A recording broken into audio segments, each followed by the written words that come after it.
바람이 존재하지 않으면 이 세상도 존재하지 않겠죠. 공간에 바람이 없다면 생명도 존재하지 않고 시간마저 멈춰버릴지 모릅니다. 진공의 상태가 되겠죠. 이 세상에 태어나는 순간 우리는 바람의 식민이 됩니다. 바람은 숙명이고 흔들림은 피할 수 없는 것이 됩니다. 생이 흔들리며 피어내야 하는 꽃이라면 흔들림을 즐길 줄 알아야 합니다. 생명을 부추기는 숨결로 흔들림을 느낄 줄 알아야 합니다. 제게 있어서 글쓰기는 그런 생명의 흔들림 속에서 중심 잡기 하려는 그런 몸짓이기도 합니다. 흔들림이 없었다면 흔들림으로 인한 삶의 멀미가 없었다면 아마 저는 글을 쓰지 않았을지도 모릅니다. 추락하지 않기 위하여 썼으며 또 존재의 뿌리 내림을 위하여 글쓰기를 해왔던 것 같습니다. 다시 시 한 편 읽겠습니다.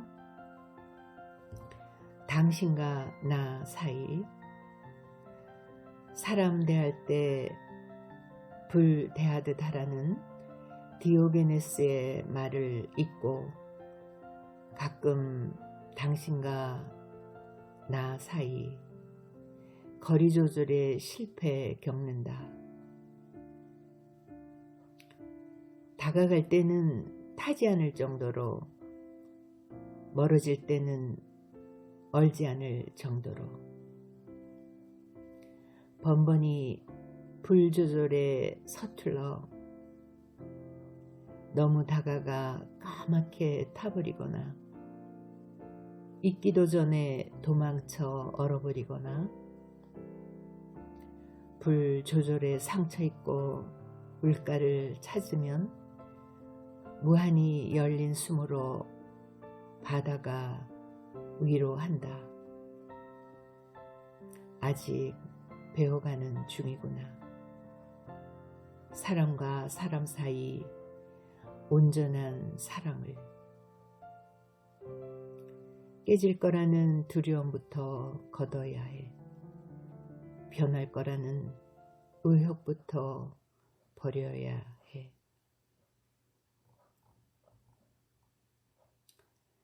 우리 각 개체는 독립적인 존재입니다.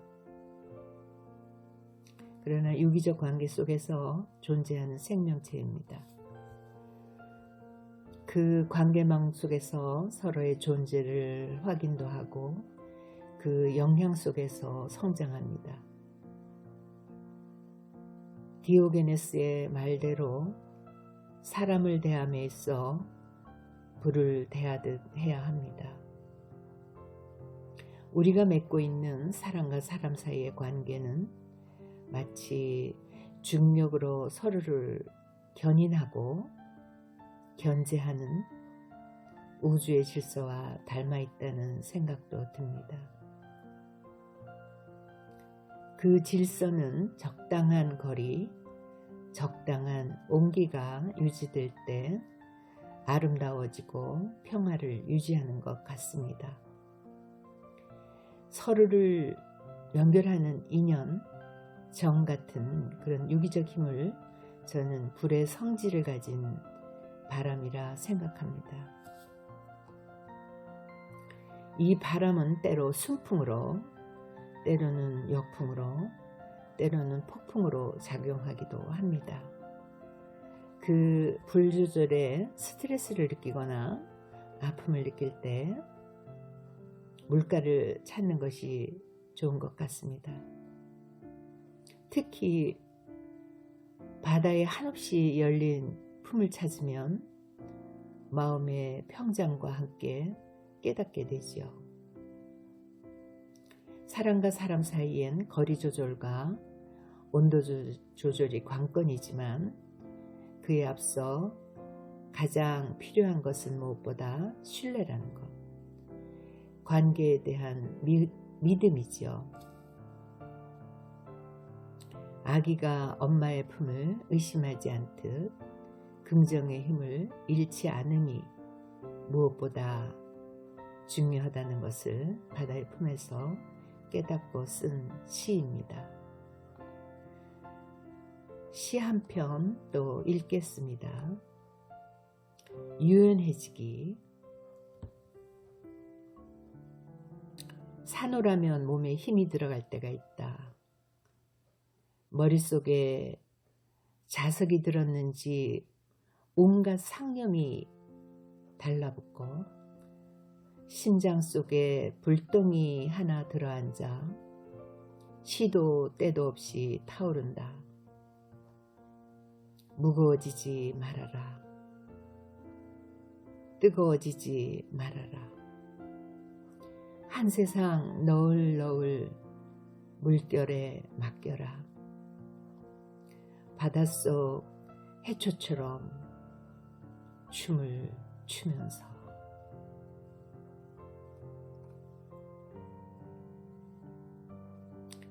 앞서 말한 정공부를 하는데 가장 어려운 것은 평정심을 잃는 것입니다. 평정심을 잃으면 균형을 잃게 됩니다. 평정심을 잃는 까닭은 과도한 욕망과 집념이 쏠려있기 때문이겠죠. 운동선수도 몸에 힘이 들어가면 경기를 망치고 노래에도 힘 조절이 안 되면 편안한 선율을 내지 못합니다. 산호라면 쓸데없이 자꾸 몸에 힘이 들어갑니다. 머릿속에 자석이 들었는지 온갖 상념이 달라붙고 심장 속에 큰 물동이 하나 들어앉아 시도 때도 없이 타오릅니다. 그럴 때마다 늘 자신에게 최면을 겁니다. 무거워지지 말아라. 뜨거워지지 말아라. 물결과 싸우려고 하지 말고 바람과 맞서려고 싸우지 말고 한 세상 너울 물결에 맡기라고 최면을 겁니다. 바닷속 해초처럼 춤을 추라고. 유연성을 유지하는 것은 생을 살아가는 데 있어서 그 무엇보다 강한 힘이라 생각하기 때문입니다.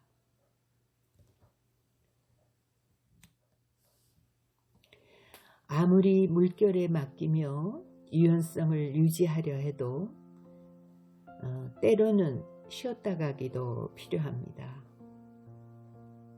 쉬었다 가기라는 시 한 편 읽겠습니다.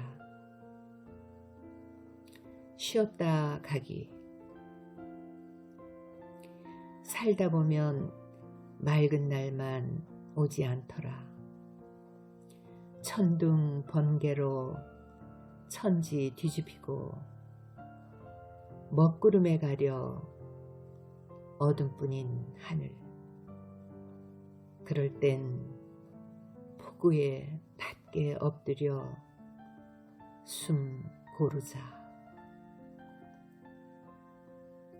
살다 보면 반드시 갯날도 오겠지만 항해의 남은 일정 모르기는 너나 내나 매 한 가지. 하늘은 하늘 뜻에 맡기고 오늘은 돛 접을 시간.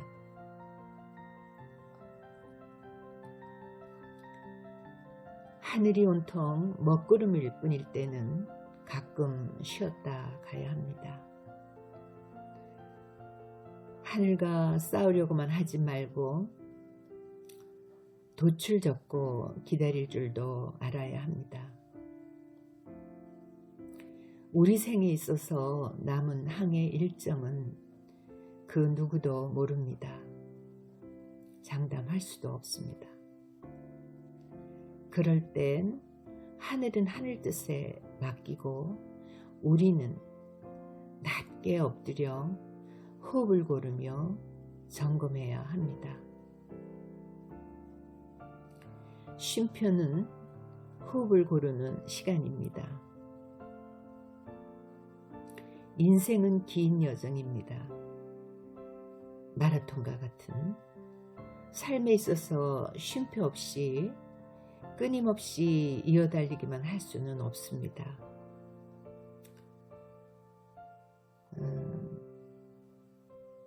숨가쁘게 돌아가는 현대인의 삶은 계속 이어달리기에 매달리는 양상이기도 합니다. 기계도 쉬지 않고 계속 가동하면 고장이 나듯 우리 인생살이도 때로는 쉼표의 시간이 필요합니다. 자, 쉬지 못해서 제동이 걸렸을 때 이제 몸살이 오죠. 몸살이라는 시 한 편 또 읽겠습니다. 몸살. 모든 날아가는 것들에겐 날개가 있을까? 가속이부터 나날이 빨라지는 시간의 페달. 1초에 50번씩 날갯짓하는 벌새처럼 살았나 보다. 잘 때도 눈 뜨고 자는 물고기처럼 버텼나 보다. 생명의 시한폭탄 압박하며 난 어디를 향해 질주하는 건지. 고장난 줄 알았는데 고맙게도 몸이 쉼표로 살짝 제동을 걸어준다. 가끔은 쉬어갈 줄도 알게 하려고 뜨거운 체온으로 절절한 통증으로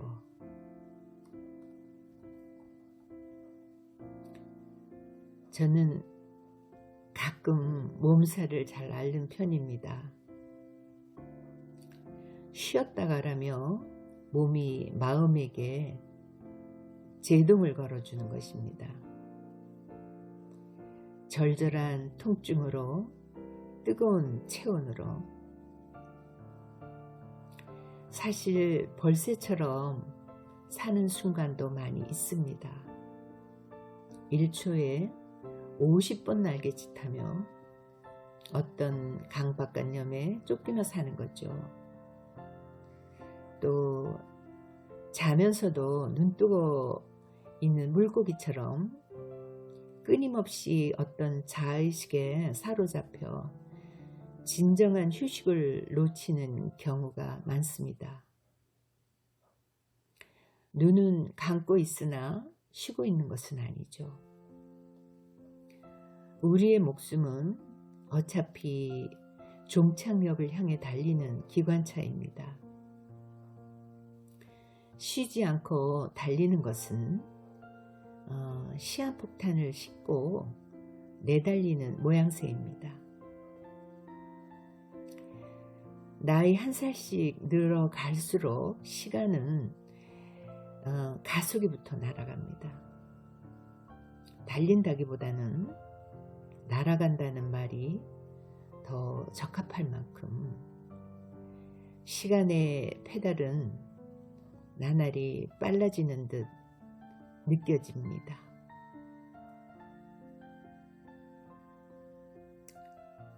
여유를 잃기 쉬운 때일수록 여유를 찾아야 합니다. 몸살은 바로 몸이 베푸는 은혜, 여유의 사인입니다.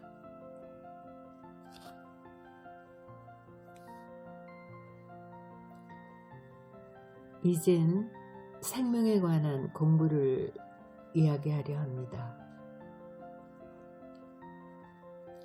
문학은 본질을 찾아가는 여행입니다. 문학은 물음으로부터 시작됩니다. 어디로부터 왔는가? 어디로 가는가? 나는 누구인가? 어떤 소재, 어떤 주제를 다루던 문학의 화두는 시간, 생명, 존재, 근원을 향한 물음에서 크게 벗어나지 않습니다. 2013년에 노벨 물리학상은 신의 입자 힉스의 존재를 발견한 과학자들에게 돌아갔습니다.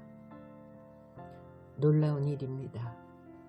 과학의 발전이 신의 입자까지 접근해가고 있지만 여전히 우리는 시간, 생명, 죽음, 근원에 대한 궁금증을 풀지 못하고 삽니다. 이 풀리지 않는 물음들 앞에서 사유하고 명상하고 공명하는 내용들을 저는 문학으로 풀어갑니다.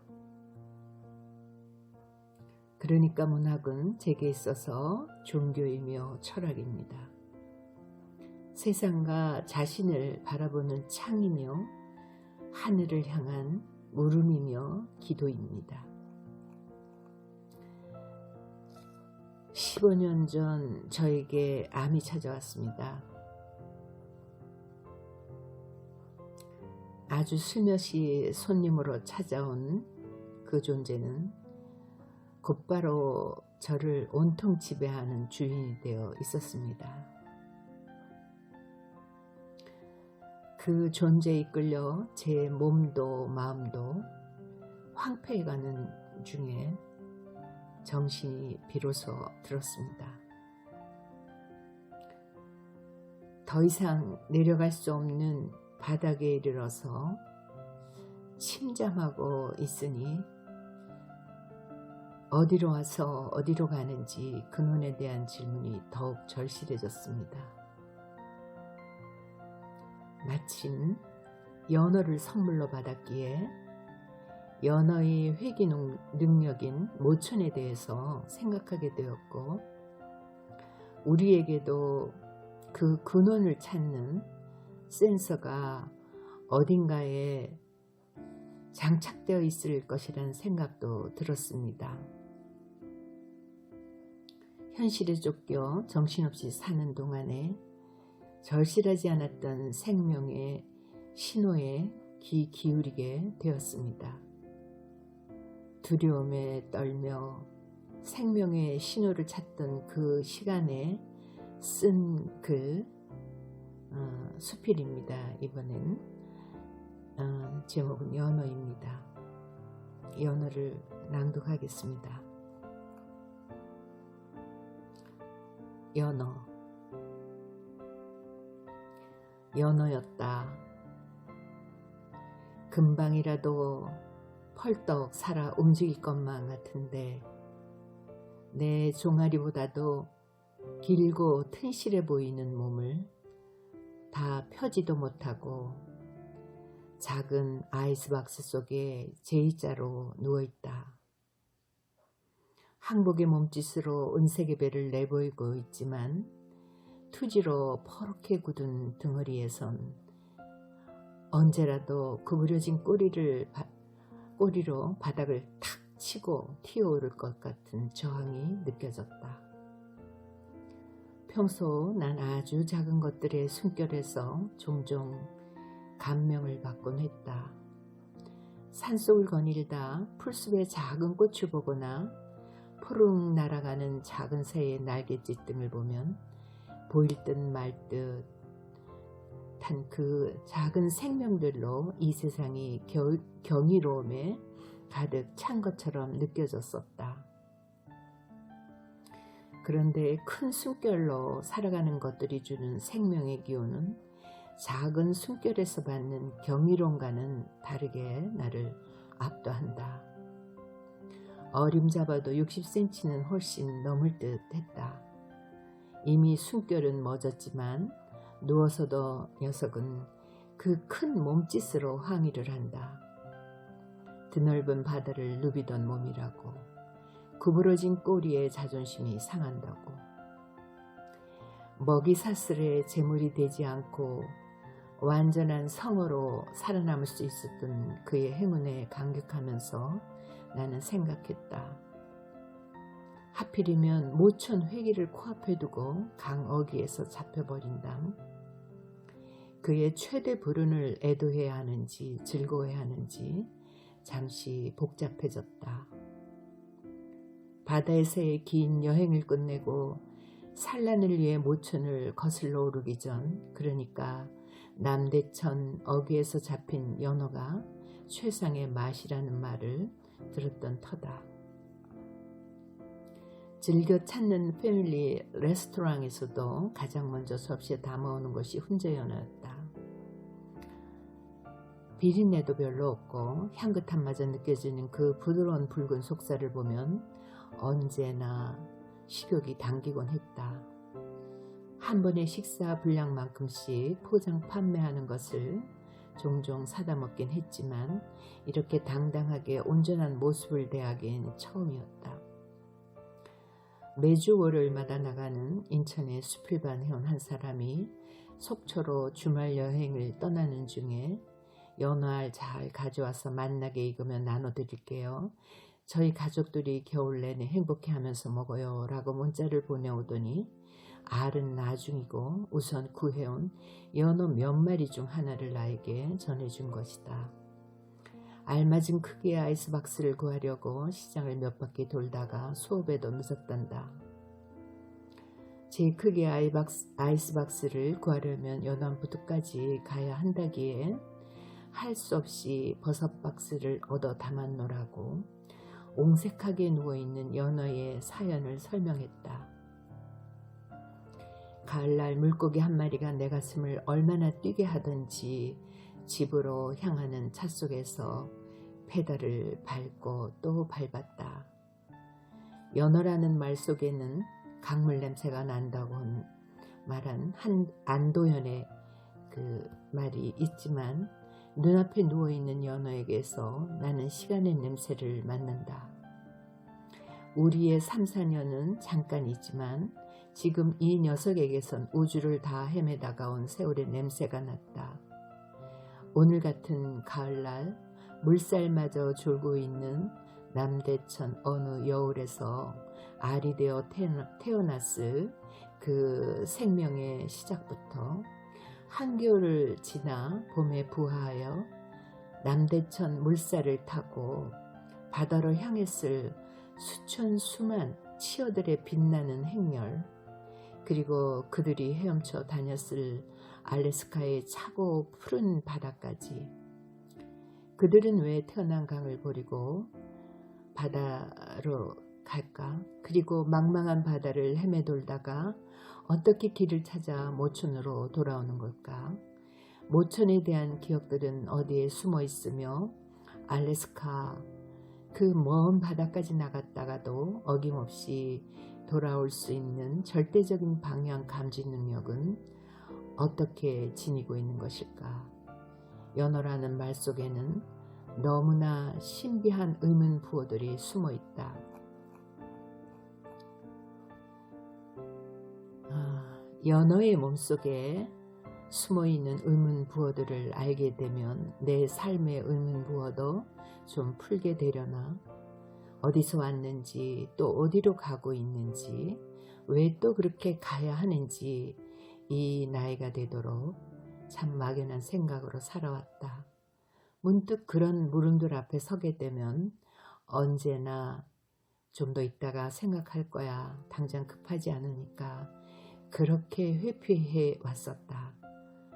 당장 풀어야 할 잡다한 것들로 항상 골치가 아프기도 했으니까. 그런데 다급한 일이 발생했다. 나하고는 상관없다고 믿어버렸던 아주 먼 훗날에 올 줄 알았던 회향의 신호가 느닷없이 내게 떨어진 것이다. 모든 시간에 비상이 내려졌다. 여기가 어디쯤인가? 주변을 두리번거릴 사이도 없이 키를 돌려 모촌을 향해 가야 하는데 난 내가 헤엄치고 있는 바다가 어디쯤인지 또 모촌이 어느 방향인지도 가늠하지를 못하겠다. 깜빡깜빡 생명 센서의 비상등이 켜지고 칠흑같은 어둠뿐인 바다에서 나아가지도 주저앉지도 못하고 우물쭈물하는 사이에 하늘에선 몇 번씩 뇌성 병력이 지나갔다. 무서움이 뭔지를 비로소 알 것 같았다. 내가 무서움을 처음 알았던 것은 첫 아기를 출산했을 때였다. 어떤 순간에도 지켜줘야 할 생명이 있다는 것. 그런데 지금은 내 생명을 지켜내는 것이 버거워서 떨고 있다. 모촌을 알지 못하는 무지함 때문에 그 떨림은 몇 배나 힘들었다. 물고기 한 마리도 자기가 돌아가야 할 곳을 알아 수만리 떠나왔다가도 그 길을 정확히 찾아가는데 1000억 개의 뇌세포를 가지고 있는 인간, 내가 생명의 모천을 인지하지 못하다니. 되돌아올 수 있을 만큼 헤엄쳤어야 하건만 욕심으로 너무 멀리 나왔나 보다.